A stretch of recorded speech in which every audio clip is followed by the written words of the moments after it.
Olá, olá pessoal, aqui do Brasil agora. Obrigada, Daiane, pela oportunidade de a gente poder trazer aqui um tema muito importante, que é a questão da cultura, especificamente sobre a questão da Lei Paulo Gustavo, que está tendo uma série de problemas, e aí eu estou trazendo aqui, pedir a Daiane esse espaço para que a gente pudesse falar um pouco sobre o que está acontecendo, e vocês aqui da nossa comunidade podem nos ajudar a modificar essa questão. Eu acho que muitos de vocês acompanharam desde o ano passado, acho que até o comecinho do ano, a gente fez uma série de entrevistas junto com o Zé Renato, que está aqui do Povo da Cultura, e vários integrantes do Povo da Cultura. Trouxemos muita gente boa para falar de políticas públicas de cultura, Célio Turino, que veio aqui com a gente, muitos convidados, também até Guilherme Bolo, Sâmia Bonfim, Sônia Guajajara, Célia Chacriabá também participaram dos debates. Zé está aqui, bem-vindo, Zé, obrigada pela sua participação aqui. Tudo bem com você? Tudo bem, Valéria, sempre te agradecendo aí pelo espaço que você abre para a gente na TV. Boa tarde a todos os participantes aqui, meus companheiros de luta e as pessoas que estão nos assistindo. Muito obrigado. Bom, a gente está aqui com o Ivan Montanari. Tudo bom, Ivan? Como é que você está? Bem-vindo aqui. Te agradeço, Valéria. Te agradeço o espaço aqui para a gente falar desse assunto super importante. Acho que é uma oportunidade de falar de uma emergência cultural que a gente está vivendo pela falta de tato de compreender a noção de emergência, né, cultural. Acho que é disso que a gente vai falar um pouco sobre a política do governo do Estado de São Paulo aqui. Exatamente. A gente está enfrentando um problema grande, porque a Lei Paulo Gustavo, que ao invés de poder contribuir, está colocando uma série de empecilhos e fazendo quase que uma barreira para a grande maioria das pessoas que trabalham com a cultura. E a gente está aqui também com Caliel Ventura. Bem-vindo, bem-vinda. Tudo bem? Olá, boa tarde. Tudo bem, Valéria? Agradecer a oportunidade desse diálogo, que ele é fundamental num momento desse para a cultura. Dizer uma boa tarde para todo mundo, para meus companheiros aí de luta. Estamos aqui para bater esse papo com a galera. Muito bom. E olha, só para falar, o Zé Renato esteve aqui conosco em todas as lives, né? Ele é militante, produtor cultural, e muito atuante na área da questão dos editais, né? O Ivan, peraí que eu perdi aqui, o Ivan Montanari, ele é mestre em gestão de políticas públicas, ex-secretário de Cultura e Turismo de Bragança Paulista, membro do FLIG-SP, Fórum do Litoral Interior e Grande São Paulo. E Caliel Ventura é cineasta, mestre em políticas públicas e presidente da ICINE. Bom, eu queria que vocês... Vou passar a palavra primeiro para o Zé, para dar uma pequena introdução, e aí cada um vai nos colocando para passar para a nossa comunidade o que é que está acontecendo e como a comunidade pode nos ajudar aí a fazer uma pressão para mudar essa situação. Vai lá, Zé. Bom, boa tarde, Valéria, companheiros. A gente teve... a Lei Paulo Gustavo foi uma lei aprovada no Congresso Nacional, com ampla participação popular. A gente discutiu todas as bases de realização dela, discutiu como ela seria feita. Esse ano, já nesse novo governo federal, ela foi regulamentada e foi disponibilizados recursos para estados e municípios, obedecendo prioritariamente, a partir das discussões do decreto de fomento, tem 3 princípios basilares que deveriam ser seguidos, que é a desconcentração de verba, a desburocratização e a descentralização dos recursos e das realizações para as pessoas poderem acessar os recursos. E nada disso, mesmo o governo do Estado, a Secretaria de Cultura, ela realizou encontros presenciais, ela fez um site para a gente, um Google, um formulário, para a gente dar sugestões de como seria o melhor uso do recurso, e nada do que foi discutido ou pontuado pela sociedade civil está sendo respeitado pelo governo. né? Então, são editais excludentes, concentradores e burocráticos. Exigem 5 anos de CNPJ para qualquer projeto de pessoa jurídica, 98% do recurso é para pessoa jurídica com mais de 5 anos, boa parte delas com registro na Ancine.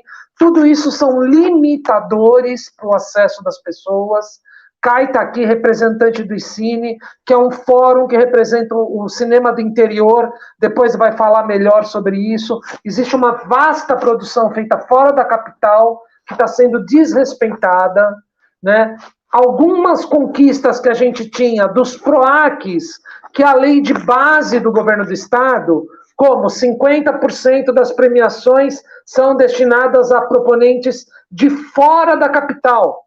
Nos editais do audiovisual isso foi cortado e está colocado como 50% das filmagens precisam ser fora da capital, numa espécie de bandeirantismo cultural, que a gente tem chamado, como se fora da capital não existisse inteligência capaz de produzir audiovisual, né? Além disso, só para citar mais um pilar, e aí passo para os colegas, na Lei Aldir Blanc, que é de 2 anos atrás, a gente teve no mesmo governo do estado, com 1/3 de dinheiro a menos. Na Lei Paulo Gustavo agora, o governo tem 350 milhões, e na Aldir Blanc o estado teve 260 milhões. Naquela época, com menos dinheiro, o governo atendeu 4.000 projetos, criações, circulações, exibições, audiovisual, pontos de cultura e etc. E mais 3.000 CPFs que foram atendidos naquela verba emergencial que replicou o que estava acontecendo no governo federal. Ou seja, o Estado realizou com o dinheiro da Aldir Blanc mais ou menos 7.000 processos na Aldir Blanc 1. Falas da secretária, que estão no Instagram, tá lá, dá para ver, qualquer um. Ela fala que a Paulo Gustavo, com 100 milhões a mais, vai fazer 900 contratos. Então, os contratos são altíssimos e concentradores de renda. Então, esses são os pilares. Eu vou passar a fala para os companheiros, para eles também colocarem isso de outros pontos de vista. Por favor. Muito bom. Eu queria só acrescentar uma coisa. A gente tem esclarecido aqui, esclarecemos muito nas lives que fizemos anteriormente, essa ideia da questão dos editais, porque isso foi demonizado no governo passado, uma ideia de que havia uma mamata, entre aspas, só que a grande maioria dos produtores são produtores pequenos, são pessoas que têm projetos pequenos e que não sobrevivem sem o apoio desses editais, né? Nós não estamos mais como no passado, que você vivia, por exemplo, teatro, você vivia de bilheteria, se a gente falasse há 30 anos atrás. Hoje em dia você não consegue viver dessa maneira, né? Então, não sei se Ivan quer... Tá? Não, eu acho super importante, porque o que a gente vive no Brasil, o Brasil ele é formado culturalmente de uma forma muito violenta e com processos muito desiguais, né? Então, eu acho que a gente tem que partir desse pressuposto para conseguir entender, né, o que é que está acontecendo. Porque a gente tem, a partir de um movimento muito importante de mobilização de agentes culturais de todo o Brasil, no meio desse governo, Valéria, como você disse, que demonizava as políticas culturais, uma grande mobilização que aprovou primeiro a Lei Aldir Blanc I e depois que conseguiu fazer aprovação no Congresso Nacional das leis Paulo Gustavo e Lei Aldir Blanc II. A gente está falando de um movimento que conseguiu derrubar o veto presidencial desses dois, ou seja, se a gente fosse depender do governo, na verdade essas leis não existiriam, né? E agora, a gente precisou ter uma grande mobilização. Essas pessoas que participaram de todo esse processo, em sua maioria, são esses fazedores que o Zé Renato estava falando muito bem, que foram deixados completamente de lado da aplicação da Lei Paulo Gustavo, né? A gente está falando de um sem número de fazedoras e fazedores de cultura do Estado que, a partir da Lei Aldir Blanc I, conseguiram começar a se formalizar né, para poder lidar com a estruturação de um mercado da cultura. Porque isso que você disse, eu acho que é muito importante. A secretária da Cultura, ela gosta de falar que ela está fomentando a economia criativa. Só que economia criativa é essa que é desprendida dos territórios, né? Você quer estruturar uma economia da cultura a partir dos territórios, né? Porque esse é o grande discurso do governo, né? De fazer uma descentralização, de chegar na regionalização, e a gente está vendo, na verdade, o oposto, né? Porque editais do PROAC que existiam, por exemplo, que eram regionalizados, foram descontinuados. E agora a gente toma esse duro golpe de, além de tudo, tirarem o percentual que visa justamente diminuir essa desigualdade absurda que a gente tem entre a capital e os interiores do estado em termos de desenvolvimento econômico, mas sobretudo de desenvolvimento das economias da cultura nesses locais, né? Então a gente está falando de um recurso que era para chegar nessa ponta e que não vai acontecer. Como o Zé também falou muito bem, a gente tem esse processo de trocar a ideia de fazer uma ação no interior, em termos de desenvolvimento do interior, e levar uma determinada produção para um lugar, né? Esquecendo completamente que aquele lugar tem a sua própria produção cultural, né? Então, eu acho que a gente tem uma distorção da leitura da Lei Paulo Gustavo, que é uma lei criada para uma emergência cultural, para quem está para quem é do setor cultural, acho importante dizer isso também, ela é para o setor cultural como um todo, né? Não é só para essas indústrias que vão poder se beneficiar dos editais tal como eles estão, porque se estabelece, por exemplo, 5 anos de CNPJ para que você acesse a maior parte dos recursos. Quem tem estabilidade para ficar 5 anos com o CNPJ aberto, não necessariamente precisa de uma lei emergencial para se manter no seu fazer, né? Então a gente está, na verdade, tendo uma lei que, ao invés de apaziguar, de menorizar as desigualdades, ela soma essas desigualdades e cria desigualdades e disparidades ainda maiores, né? Acho que é importante dizer um pouco a partir desse lugar. Excelente. Vou passar aqui para a Caliel falar. E antes, queria só esclarecer uma coisa. Quando a gente fala em edital, às vezes parece ser uma coisa um pouco obscura, né? Para quem não é da área. Quem não é da área não sabe muito bem, mas, assim, todos nós, fazedores de cultura, temos que fazer as inscrições nesses editais. E os editais são complicadíssimos, são extremamente complexos. Inclusive, esse edital, pelo que a gente anotou aqui, eles estão exigindo certidões, não é? As certidões administrativas das empresas, você tem que mandar, gente, um monte de certidão. Eles estão exigindo antes da aprovação. Quer dizer, você não sabe nem se você vai ser aprovado, você já tem que mandar uma série. Quer dizer, é uma coisa muito burocrática o que está acontecendo e absolutamente sem sentido, né?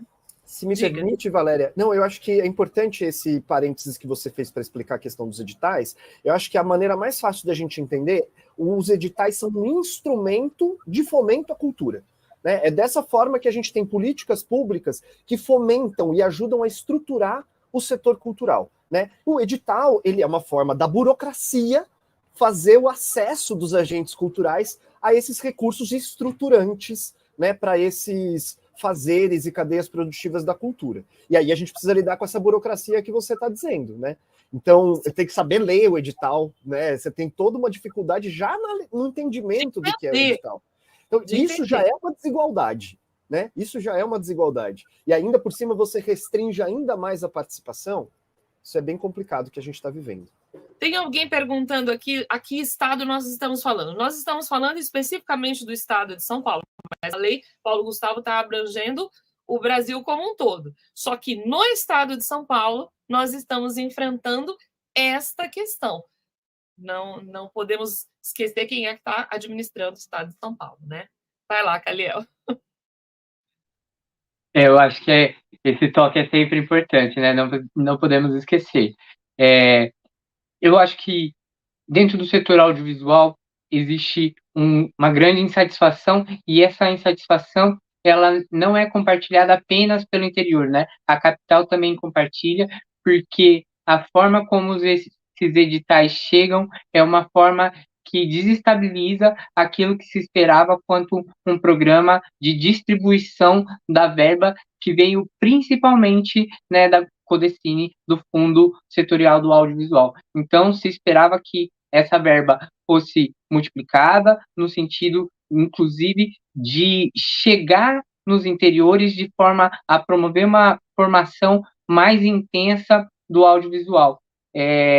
O que a secretaria faz na verdade, eu chamo de um pacote de maldades com o interior, né, transformando o interior como se fosse ainda naquela coisa estereotipada de primitivo, incapaz do desenvolvimento cultural e econômico, né? Então, é uma visão muito antiquada e antiga do que é o interior. Hoje o interior é desenvolvido, o interior apresenta altas produções audiovisuais de teatro, grupos circense, de matriz africana, que estão extremamente potentes e que vão ficar fora não só nos editais de audiovisual, mas como nos demais editais.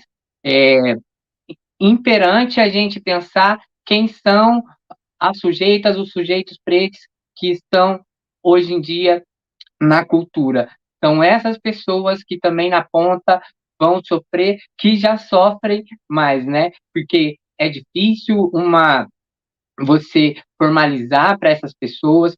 A cultura do informal ainda é muito grande, no interior é mais acentuada ainda a informalidade no meio cultural. Então, quando você concentra nos CNPJs há mais de 5 anos, 98%, mais de 98% do valor dos editais, você está excluindo toda essa outra parcela que é gigantesca de profissionais da cultura que foram impactados tanto quanto quem tem um CNPJ, porque a pandemia não escolheu quem tinha o CNPJ ou quem tinha só o CPF. A pandemia pegou todo mundo.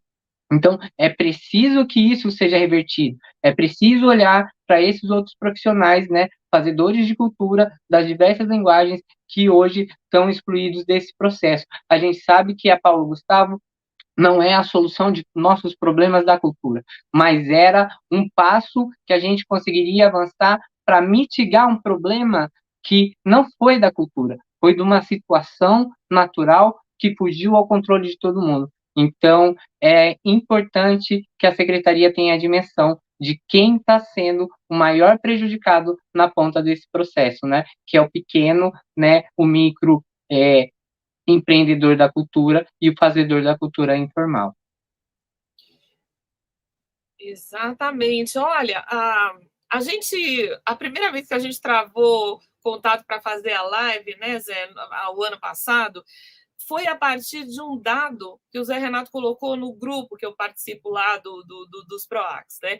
Que os PROACs, todos os PROACs, né, que é um outro fomento semelhante, né, uma variante, aí tem a Lei Paulo Gustavo, tem o PROAC, tem os editais da Funarte, tem vários editais. E aí o que acontece? A demanda, na verdade, assim, todos aqueles editais, foram vários, sei lá, 30, atenderam 4% da demanda, né? Não lembro se foi 4% da demanda. Ou seja, 96% da demanda ficou sem ser atendida. Essa é a realidade na qual a gente vive, acrescida da pandemia. Então, quer dizer, quando surge a Lei Paulo Gustavo, que foi, como o Ivan falou, uma batalha imensa para se conseguir, foi quase que chutou a porta, não é isso, Ivan? Até se você puder falar um pouco, porque você é gestor público, já foi secretário de Cultura também, queria que você falasse um pouco desse processo, entendeu? Quer dizer, nós não vivíamos as mil maravilhas, ao contrário, e ainda tivemos uma pandemia, então, quer dizer, precisa haver uma mudança muito grande nesse sentido, né? Eu não sei se o governo federal pode intervir, não pode, né? É o estadual que resolve, não é isso? Mais ou menos, na verdade, viu, Valéria? Porque a aplicação da lei ela é na estrutura federativa, né? Você tem uma autonomia do Estado, mas você tem uma amarração na lei, né? Então, a gente entende que a corresponsabilidade do governo federal em também observar e fiscalizar a aplicação desses recursos que eles estão terceirizando, né? A verba que está sendo utilizada é uma verba federal, né? Não é uma verba estadual. Então, não dá para a gente tirar simplesmente, não dá para o Ministério da Cultura simplesmente tirar o corpo, né, e dizer que isso é um problema nosso, né? Isso é um problema federal, porque são recursos que são de ordem federal, de uma lei que também é federal, né? Não é uma lei do Estado de São Paulo, é uma lei federal, né? E como você bem falou, ela traz em si a marca da participação social. Inclusive, Valéria, eu acho que vale dizer, na regulamentação da Lei Paulo Gustavo, tinha um dispositivo que obrigava todo mundo que fosse aplicar, e todo mundo, eu estou dizendo, estados e municípios do Brasil como um todo, teriam que fazer processos de participação social na definição de quais seriam os editais. Para quem também está entendendo essa questão dos editais, os editais de fomento à cultura, eles existem para fomentar determinados objetos, determinados projetos de cultura, né? Então precisa definir que tipo de projeto vão ser esses, né? Quais são os parâmetros do edital, né? E isso, no estado de São Paulo, foi feito a partir simplesmente de um forms, né? Você não teve um processo de participação ativa, né? De escuta ativa por parte do setor público, por parte do governo do estado de São Paulo, né? Com relação à Lei Paulo Gustavo. E o pouco diálogo que foi tido, porque houve um diálogo com movimentos, isso é importante dizer também, não é um diálogo institucionalizado, né, aberto, que seria o que se preza por uma política pública, né? Então, de que modo que a gente pode pensar nessa política pública pensada para as pontas, que é o que a gente não está vendo acontecer, né? Acho que é muito sintomático o que a gente está vivendo. E aí, só para amarrar com a questão que você levantou, sobre, né, o processo de aprovação da lei, a gente está falando de uma lei que foi criada em 2021, ela é pensada em 2021, aprovada em 2022, né? E a gente está falando justamente de um processo que foi meio que a revelia do executivo, né? Porque a gente teve uma mobilização forte dos agentes do setor cultural, né? Dos interiores, sobretudo, né? Para fazer passar essa lei. Essa lei existe porque esses agentes culturais conseguiram fazer com que ela fosse aprovada à revelia do executivo, né? Se mobilizaram o Congresso Nacional a ponto de ser aprovada com amplo. Eu não sei se... Eu imagino que o pessoal que assiste aqui está bem por dentro de como é o nosso Congresso Nacional, certo? Foi aprovado com a amplitude total, né? Teve um partido que votou contra isso, essa aprovação das leis. Só um partido recente. E assim, a gente tem uma questão muito importante, que é justamente de... Posso dizer quem foi que votou contra? Não tem problema não. Foi o Partido Novo. O Partido Novo foi o único partido que votou contra essa lei. Então, assim, a gente teve uma mobilização que fez com que tivesse quase um consenso dentro do Congresso Nacional. Isso é muito difícil. Isso é muito difícil, né? Então, um consenso no Congresso Nacional que se impôs perante o Executivo que vetou, né? E que agora a gente está vendo toda uma desconfiguração daquilo que foi pensado, daquilo que foi aprovado, porque tem, Valéria, assim, distorções textuais com a lei. Acho que é isso que precisa também deixar bastante evidente aqui. Você pega a lei e pega a aplicação, você vê que está completamente em desacordo. Eu vou colocar aqui daqui a pouco um link para vocês que estão assistindo, queridos internautas, comunidade aqui, clicarem para pedir para parar esses editais, para eles poderem ser revistos, né? Então, eu vou deixar esse link para vocês colocarem. E tem 2 comentários aqui. A Marilene Piccoli falou: obrigada, Ivan, por esclarecer, mas o Mick parece que está fazendo vista grossa. É isso que está acontecendo? O Mick está fazendo vista grossa?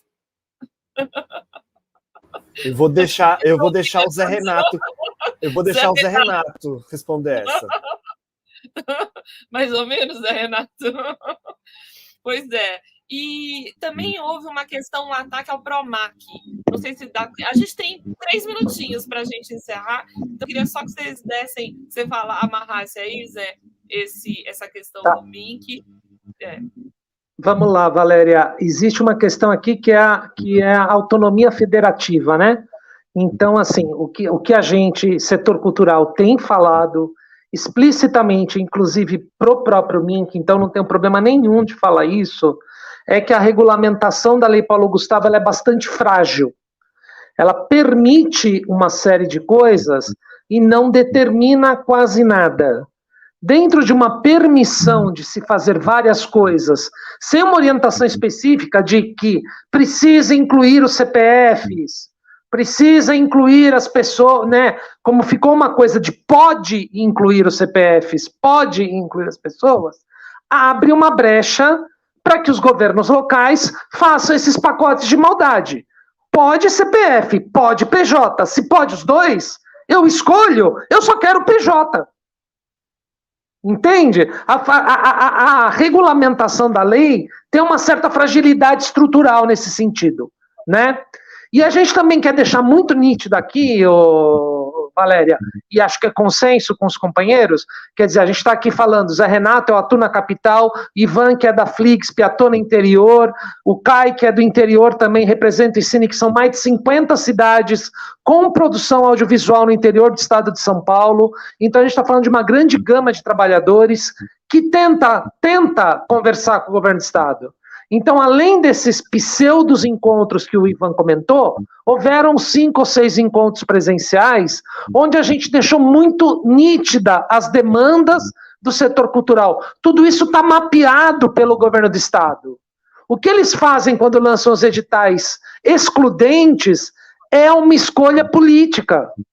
Não é por falta de informação, não é porque não houve demanda. É uma opção política por ser excludente, por ser concentrador de renda e por ser burocrático. Então, inclusive, a gente convida a secretária de Cultura, Marília Marton, convida o governador do estado, Tarcísio Freitas, para que abra um debate com o setor cultural para a gente entender o que é isso. Venham conversar com a gente. Porque ali no começo até teve alguns encontros em que a secretária participou, e agora, depois que lançaram, não falam mais com a gente, eles não atendem mais. Então a gente precisa revogar esses editais e criar outros adequados à letra da lei, que foi pensada de maneira desconcentradora, desburocratizante e comunitária. Ela tem isso nos seus princípios. E eles estão absolutamente sendo feridos por questões e opções políticas deste governo do Estado, na figura do governador e da Secretaria de Estado de Cultura. Ficam ambos convidados para um debate quando quiserem. Maravilha. Olha, eu deixei aqui o link da petição, peço a todos que assinem para que a gente possa revogar esses editais e trazer novos editais mais justos para cumprir a lei, essa lei que foi tão importante. Eu queria agradecer a Daiane por esse espaço aqui. A gente vai estar encerrando aqui a nossa entrevista. Obrigada a todo mundo e nos vemos aí amanhã no Revolução Molecular. Obrigada, Daiane.